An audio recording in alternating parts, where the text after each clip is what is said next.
साधु भाई दिन दिन छोड़ा किया संतो भाई दिन दिन छोड़ा किया ताग ताग सब ही हम सोया ताग ताग सब ही हम सोया मरमई सी कालिया साधु भाई दिन दिन छोड़ा किया संतो भाई दिन दिन छोड़ा किया बस्तर सात एकटा किया नौ दागा सो काफी मेरे रामा नव दागा सो काफी तागो एक वर्यो सब माई तागो एक वर्यो सब माई ऐसी गुदड़िया पी साधु दिन दिन छोड़ा किया संतो भाई दिन दिन छोड़ा किया ताग ताग सब ही हम सोया ताग ताग सब ही हम सोया मरम इसी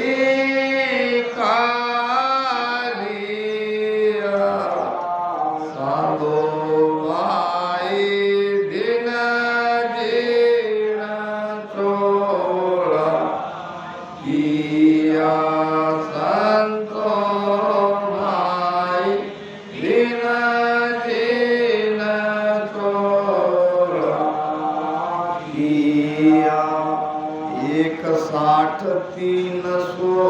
टुकड़ा जोड़ जोड़ के कीवी मेरे रामा जोड़ जोड़ के कीवी नव सो तार बो तर भुलड़ी नव सो तार बो तर भुलड़ी बात बात कर दी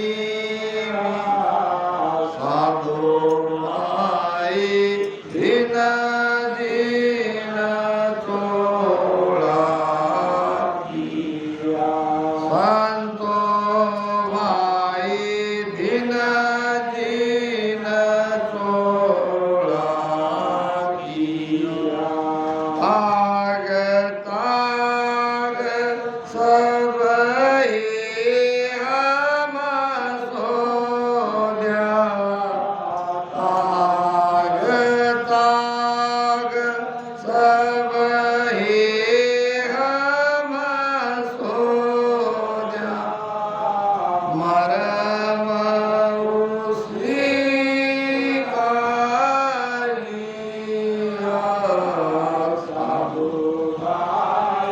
दिन दिन छोड़ा किया संतो भाई दिन दिन छोड़ा किया इनका ताको वेदन पायो सोनार मूढ़गी वाला मेरे राम सोनार मूढ़गी वाला के सुख राम गणी मैं क्या क्यों के सुख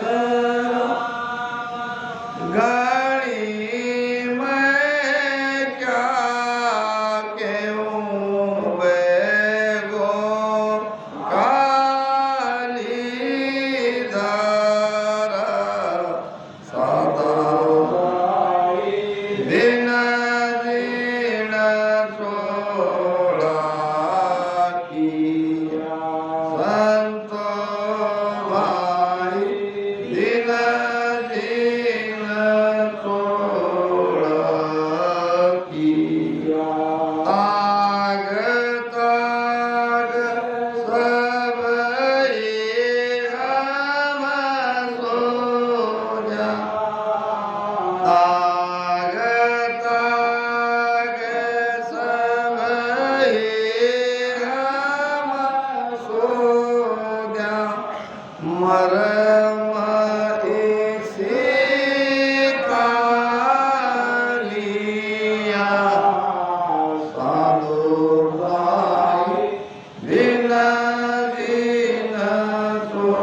दिन दिन छोड़ा किया संतो भाई दिन दिन छोड़ा किया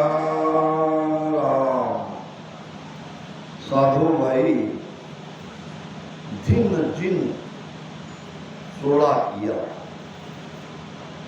छोड़ा नाम वस्त्र ये जैसे हम शरीर का वस्त्र है ये जैसा शरीर का वस्त्र है वैसे हमारी आत्मा का वस्त्र है ये 5 तत्वों का शरीर और उस मालिक को भिन्न है जिन्होंने ये 5 तत्वों का वस्त्र बनाया ये मनुष्य शरीर बनाया पानी के बूंद से इस शरीर का निर्माण उन्होंने किया और उस मालिक को भिन्न है उस राम जी को भिन्न है साधु भाई दिन दिन छोड़ा किया हम हमारे स्वयं के रहने के लिए मकान बनाते हैं तो कैसे बनाते हैं बाहर से खुली जगह है एक एक सामग्री इकट्ठी करते हैं और नक्शा बना के उसको बाहर से बनाते हैं मनुष्य की कोई भी कृति बाहर से है मगर हमारा राम जी वो भीतर से बनाता है उसका सारा कार्य भीतर से है सोचो कैसे वो एक कली में बैठता होगा और फूल को बनाता होगा और कितना सुंदर फूल बनाता है कहाँ से वो रंग लाता होगा कैसे बनाता होता तो वो अपार है उनकी महिमा अपार है तो उस मालिक को धन्य है सारा काम उन्होंने भीतर में बैठ के किया अब कितना सुंदर शरीर बनाया कान की जगह नाक की जगह मुंह की जगह मुंह आँख की जगह आँख जरा सोचो ये अगर इधर उधर पलट जाते तो इतना इतना सुंदर नहीं दिखते थे बहुत ही सुंदर शरीर परमात्मा ने बनाया है। तो हमारा ये दायित्व है कि हम उसको याद करें, मगर हम उसे भूल बैठे हैं। कबीर साहब कहते हैं, कबीर साहब ने देखा एक बाई को जिसके पति ने उसके लिए नाक में डालने की नत लाई थी। तो वो बाई करती क्या थी, हर बाई को बता दी, ये देख मेरे पति ने लाया, ये मेरे पति ने लाया, ये मेरे पति ने लाया। कबीर साहब देख के हंसने लगे। अरे पति ने जो नत लाई उसकी महिमा बार बार कर रही हो, मगर उस मालिक ने तुम्हें नाक दी है उसकी तो थोड़ी महिमा करती। नतनी दीनी यार ने ताको दस बारंबार, नाक दिनी कर तार ने ताको दिया विसार। यार ने पति ने नतनी लाई तो उसकी महिमा बारंबार, मेरे पति ने लाई, मेरे पति ने लाई। अब वो नाक ही नहीं परमात्मा देते तो कहाँ डालते, तो थोड़ा सा नाक देने वाले की भी महिमा कर लेती। नाक दिनी करतार ने उसको दिया विसार। असली चीज तो नाक है। महाराज ने कहा है, पहाड़ा मंज सुमेर पंख में गरुड़ कहिए, देही में जो नाक देवमत अन्न बखाड़। शरीर में महत्वपूर्ण इंद्रिया कोई है तो नाक है। नाक ही नहीं है तो फिर एक कोई व्यक्ति था और गांव में एक बार किसी से झगड़ा हुआ। पहले तो लात हाथ से हो रहा था, फिर आया शस्त्र। दूसरे व्यक्ति ने जेब से शस्त्र निकाल के उसको नाक पे मारा था, तो नाक कट गई। अब जब नाक ही कट गई तो बड़ा दुखी हो गया। उससे ज्यादा दुखी लोग उसे नकटा बाबा के नाम से जानने लगे। अच्छा भी कहते मगर नकटा शब्द उसको लगाते और ये बड़ी उसके लिए असहनीय बात थी। कोई नकटा कहे, दुनिया के ताने सुन सुन के वो परेशान हो गया। कोई न कोई इसका हल जरूर करना चाहिए। ये सारी दुनिया मुझे नकटा नकटा कह के जीने नहीं दे रही है, इनका भी कुछ न कुछ उपाय ढूंढना चाहिए। और उपाय ढूंढा और उपाय लाजवाब ढूंढा। अब वो बन गया बाबा, गांव में जाके इधर उधर जाके ज्ञान देने लगा। अब कोई पूछते, नकटा बाबा आपकी नाक कैसे कट गई? अब नकटा शब्द कहती उसको अंतर में बहुत पीड़ा होती थी। अब क्या करे, बाबा भी कहते प्रेम से बोलते, फिर भी लोग नकटा कहते ही है। तो वो कहता ये बताने लायक नहीं है। नहीं बताओ, आज तो तुम बताओ तुम्हारी नाक क्यों कटी है। देखो किसी को नहीं बताना, आपको ही केवल बता रहा हूं कि नाक कटने के बाद ही मैंने परमात्मा को पाया है। परमात्मा मेरे आजू बाजू मुझे दिखते हैं, आरू बोरू खड़े हैं मेरे। ये उस नाक कटने से ही ये सब हुआ। तो वो व्यक्ति कहने लगा, क्या मुझे भी परमात्मा दिखेगा? बिल्कुल दिखेगा अगर तुम अपनी नाक कटवाना चाहते हो, मगर सोच लेना नाक कटने के बाद तो लोग तुम्हें नकटा कहेंगे और वो पीड़ा झेलनी पड़ेगी जैसे मैं झेल रहा हूँ। मगर मैं भीतर से बहुत आनंद में हूँ, मुझे भगवान मिले हैं। अगर तुमको भी भगवान चाहिए तो बाहर के लोगों की जगत की पीड़ा सहना पड़ेगा। वो कहने लगा मैं सह लूंगा, आप तो सह रहे हो। अगर इस शरीर से मनुष्य जीवन में भगवान मिलता है तो इससे बढ़िया और क्या है।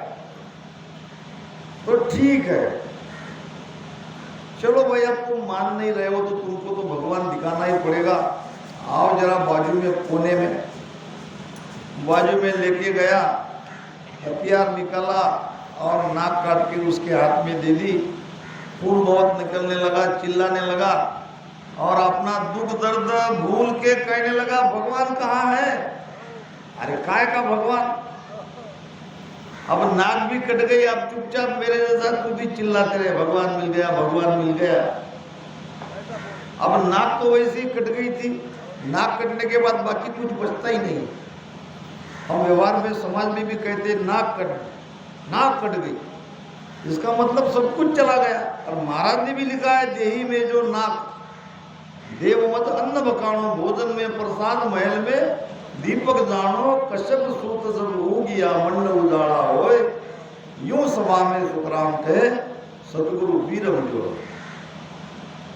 तो अब वो भी उसके साथ में चिल्लाने लगा, हमें भगवान मिल गए, हमें भगवान मिल गए। गांव के लोग सोचने लगे, पहले तो एक चिल्ला रहा है, अब तो ये दूसरा भी चिल्लाने लगा। तो लोगों ने दूसरे को पकड़ा, भाई सचमुच बता, क्या नाक कटने से भगवान मिला? तुमको मिला? बिल्कुल मिला। अगर नहीं मिलता तो मैं नाक थोड़ी कटवाता। क्या हमें भी मिलेगा? आपको भी मिलेगा, सबको भी मिलेगा, मगर उसके लिए नाक कटवाना पड़ेगा। धीरे धीरे एक एक लोग मिलते गए, नाक कटवाते रहे। अब बाद में एक नकटापन से पीछे तैयार हो गया। तो नाक इंद्रिया में सबसे महत्वपूर्ण है। उस मालिक ने कितने सलीके से, इतने बढ़िया तरीके से हमको बनाया। ताग ताग सब ही हम सोध्या, जैसे वस्त्र तागे से बनता है। महाराज कहते हैं, पाटू कहे कित तागो, कस्तूरी मीरग बन ढूंढे, पाटू कहे कित तागो, लहरी पूछे नीर कहाँ है, वृक्ष कहे फल लागो। अगर कपड़ा कहेगा तागा कहाँ है, तो वो कपड़ा तागे से ही बना है। इसी प्रकार ये शरीर के अंदर में ये नाड़ियां है, तागा 72,000 नाड़ियां है, छोटी बड़ी सूक्ष्म अति सूक्ष्म। और हमारा ध्यान नाड़ी का ध्यान है। इसमें ईड़ा पिंगला सुक्मणा ये 3 नाड़ियां अत्यंत महत्वपूर्ण है। ये पश्चिम मार्ग के ध्यान के लिए, राजयोग की भक्ति करने वाले के लिए। गुरु महिमा में आती है, कालू सा गुरुदेव शीस नारद सा कहिए, गुरु बिन मुक्त न होए भेद बिन मोक्ष न लइए। गुरु तो चाहिए, साथ में भेद भी चाहिए।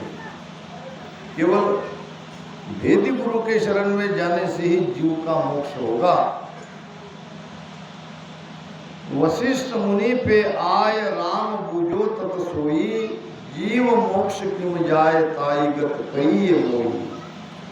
जन सुखिया वशिष्ठ कही रामचंद्र सुकान, ईड़ा पिंगला सुक्मणा ब्रह्म मिलन को ध्यान। ये ईड़ा पिंगला सुक्मणा ये 3 नाड़ियां उस देश में जाने के लिए महत्वपूर्ण है। तो ताग ताग सब ही हम सोध्या, भीतर ही उसकी खोज की, वो भीतर ही है। अगर उसको बाहर खोजना चाहते हैं तो वो मिलेंगे नहीं, क्योंकि वो बाहर नहीं है। दुनिया वस्तु कहीं ढूंढे कहीं, कई विद आवे हाथ। वस्तु कहीं और पड़ी है, ढूंढ कहीं और रही है, कैसे हाथ आएगी? जहां वस्तु है वहीं ढूंढोगे तो वो आज न कल जरूर मिलेगी। तो इसके लिए ताग ताग सब ही हम सोद्या, मरम इसी का लिया, मरम नाम भेद। नाड़ी से ही राम जी कैसे मिलते हैं इसका भेद मैंने इसी शरीर में लिया, इसलिए ये शरीर बहुत महत्वपूर्ण है। बस्तर साथ एकता किया, 9 जागा सो काफी। 7 धातु से ये शरीर बना है। वैसे तो ये 5 तत्व का शरीर कहा जाता है, मगर इसे सप्त धातु का शरीर भी कहा जाता है। पृथ्वी तत्व की 5 प्रकृति और जल तत्व की 2 प्रकृति, खून और वीर्य, और पृथ्वी तत्व की 5 प्रकृतियां, ये चमड़ी है, बाल है, मेद है, हस्ती है। इस प्रकार से इसमें मुख्य रूप से 2 धातु की 7 प्रकृतियां है, इसलिए इसको 7 धातु का शरीर कहते हैं। 5वें तत्व इसमें विद्यमान है। अब बस्तर 7 इकट्ठा किया, 7 धातु का ये शरीर बनाया और 9 जागा सो काफी, यानी इस शरीर के 9 द्वार है। वैसे तो शरीर में 14 द्वार है।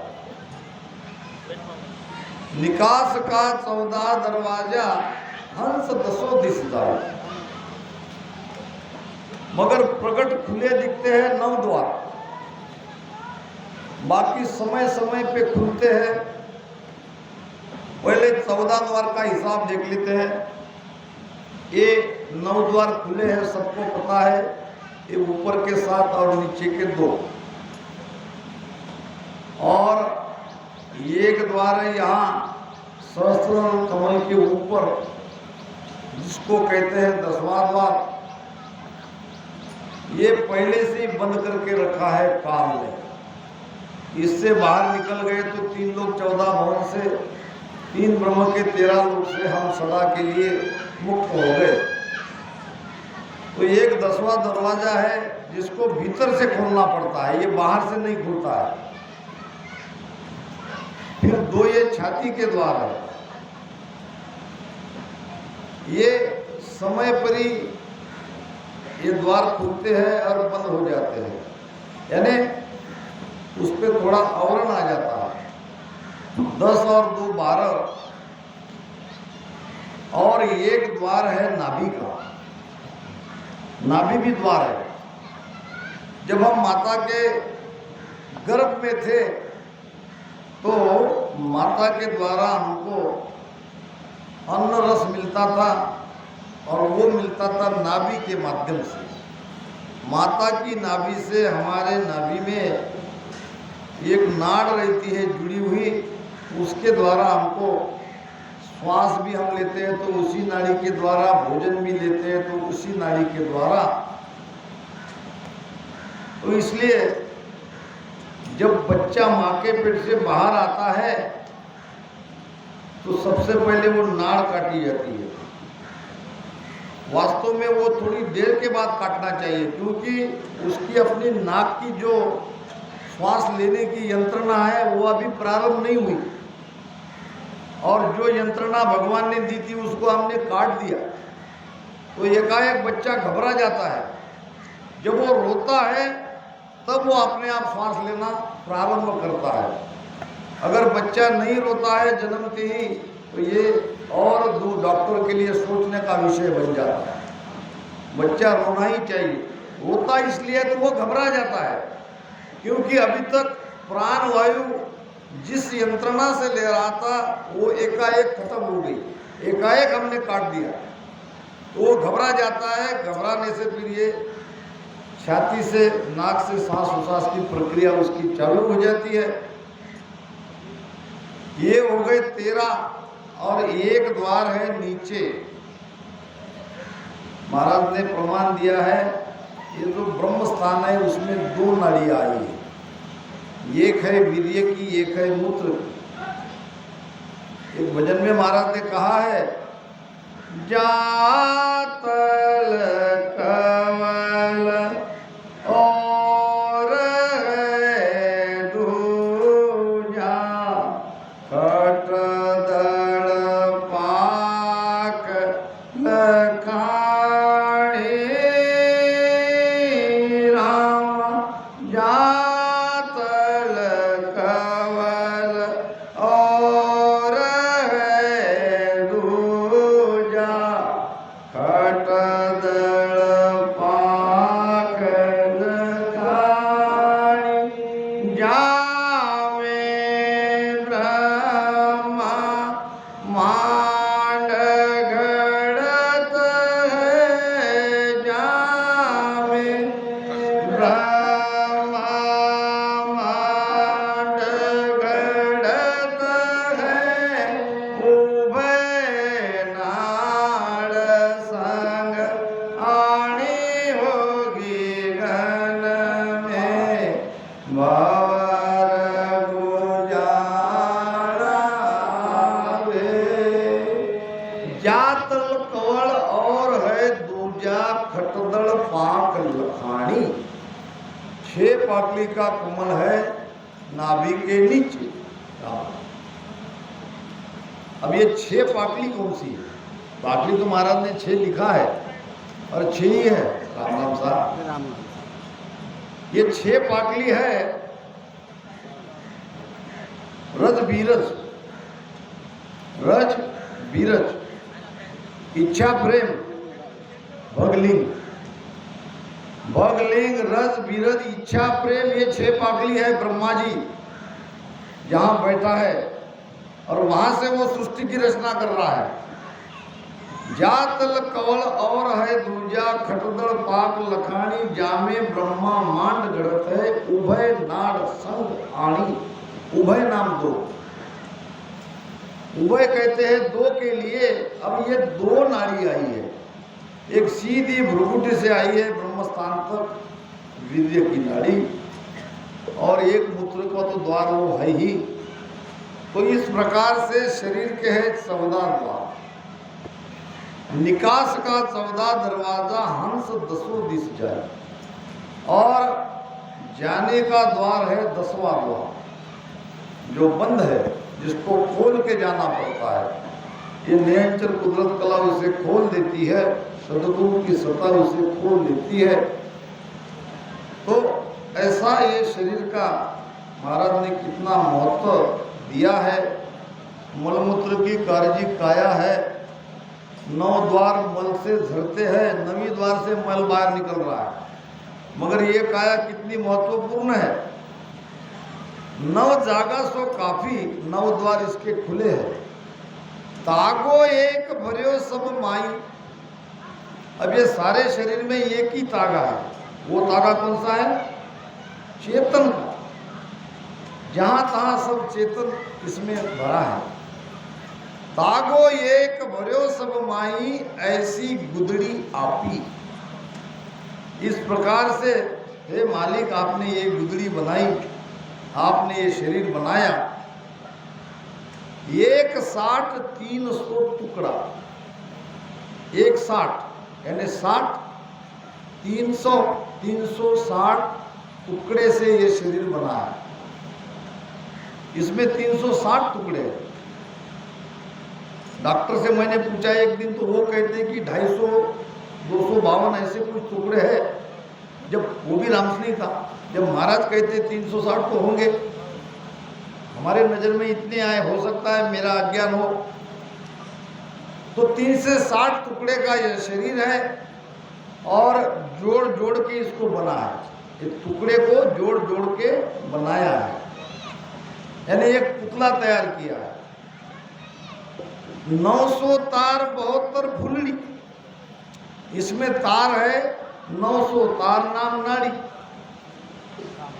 900 नाड़ियां मुख्य है, ये बड़ी नाड़ियां। वैसे तो 72,000 नाड़ियां छोटी बड़ी सूक्ष्म अति सूक्ष्म इस शरीर में है। नाड़ियों का तांता लगा है शरीर के अंदर में। कुछ ब्लड सर्कुलेट करती है, तो कुछ पवन को सर्कुलेट करती है। कुछ नाड़ियों में ब्लड है, वो सारे शरीर में ब्लड का फैलाव होता है। तो कुछ नाड़ियाँ वायु से ही वो वायु उसके द्वारा इधर उधर जाता है। तो ऐसे 72,000 नाड़ियाँ हैं और इसमें 999 आती है, कहीं 900 आती है। बात एक ही है, बड़ी नाड़ियाँ है, अब अंदर जाके कोई गिनेगा थोड़ी, मगर मोटा मोटा 900 कहो, 999 कहो। और हमारा ध्यान, मैंने पहले ही कहा कि नाड़ी